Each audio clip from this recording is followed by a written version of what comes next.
You must know this if you're trying to tighten your neck. I'm going to tell you one of the biggest mistakes and misconceptions people have about will Botox and neuromodulators tighten my neck, what to look for so you know if that simple solution, because it's very inexpensive, will work, and in who it won't. I'm going to give you 3 great options that will help tighten the neck. The neck is the one area that drives people crazy, and it can be very difficult. In the more info below these videos, there's a link. You can ask me your questions. We record it, we play it back, and I'll answer it. So that's a new feature. I want to give value to you. Like and subscribe. Now, Botox for the neck. Botox, Dysport, Xeomin, Jeuveau, they're all neuromodulators. They stop muscle movement. We know that in the frown.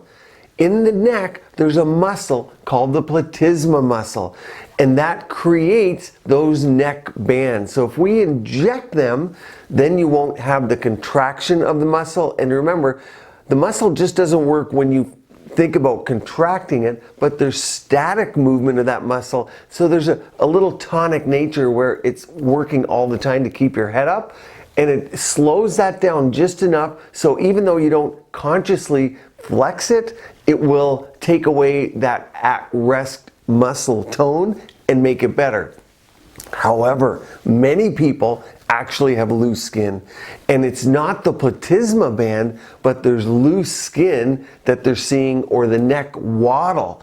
And neuromodulators like Botox will not make that better because it's loose skin. So there's an important distinction. One of the things you can do, if it accentuates when you show your bottom teeth, or when you activate that platysma muscle, when you show your bottom teeth, then it can tell you that it is the muscle creating the band. If it's just loose skin, and even when you flex the muscle, it's still there or doesn't get better, then you know it's loose skin you need to address. And what would you do to get rid of that at that point? Well, skin tightening. And there's 3 things you can do. I guess we'll go to 4 here. One is neck creams. Now, neck creams do have some special characteristics. One that I like is from Revision Skincare, but in general you can also use your AHA, BHAs, which I love. You can use your retinols on your neck to help tighten the skin, but sometimes neck creams have peptides and specific ingredients that help target the neck without causing irritation. So specific neck cream, I do like them, and if you're on the topical route, you could do that. The next one is using heating devices, and there's 2 that I like. Number 1, a lot of people ask about RF microneedling. Now that's where needles go in and they have RF, radio frequency heating energy. And a lot of people say, hey, it'll get rid of my fat, it got rid of my face fat.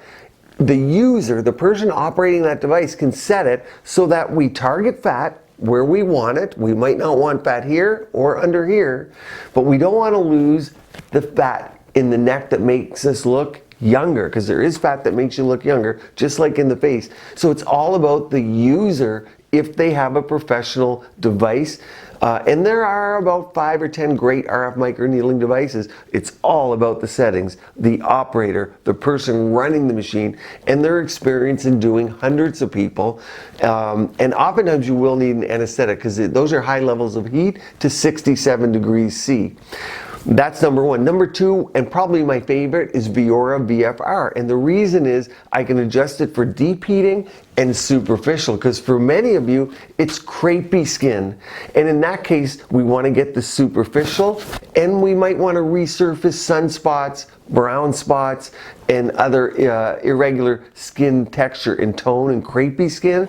And the Viora VFR does an amazing job of that. So that would be my all-time favorite in terms of the heating device. But for those who have a lot of loose skin and you really need a more aggressive treatment, or particularly submental fat, sometimes the RF microneedling with a good provider, you can target it. So that is heating. The third is injectables. And what I like to do is combine platelet-rich fiber, which is your blood draw, spin it down to get your growth factors, mesenchymal stem cells, and then I mix it with calcium hydroxylapatite, or what's called Radius. When we mix that together, that gives a nice biostimulating solution, and we inject that back. So it's part all natural. And if you don't want to have the filler part with Radius, you could just use the blood draw. We call it Easy Gel. We heat it up to form a gel. Or you can add the Radius if you like to go the filler route. Add that back and forth. Use a large micro cannula. We inject that in the neck, stimulates collagen, tightens the tissue, and if people need a little volume, we can also get a volume effect if we use the right mixtures. Now, if none of those work, or the band is too deep, or it's pronounced and there's a lot of loose skin, really surgery is the next step. And for many people, this is a good use of surgery, a neck tightening procedure, because certainly minimally invasive treatments, if there's a lot of neck bands and loose skin, can cost you a lot of money, $5,000 or $10,000. And you cannot guarantee to get the exact effect you want. Those with minimal or mild to moderate loose skin can do very well with non-surgical, but there are some failures. So think 80, 85% satisfaction. 15%, which is 15 out of 100, might not well be happy with the non-surgical route. So you really have to consider that. I guess one to add in there would be PDO threads. But though I would say PDO threads you're going to combine with the other modalities in my practice. That's the neck. I really wanted you to know that Botox doesn't always work, even though it's fairly inexpensive. That's what you need to look for. Give me your questions in the more info below. I'll play them, I'll answer them, so I directly give you value. Stay tuned here. Keep your skin and body beautiful, healthy, and vibrant.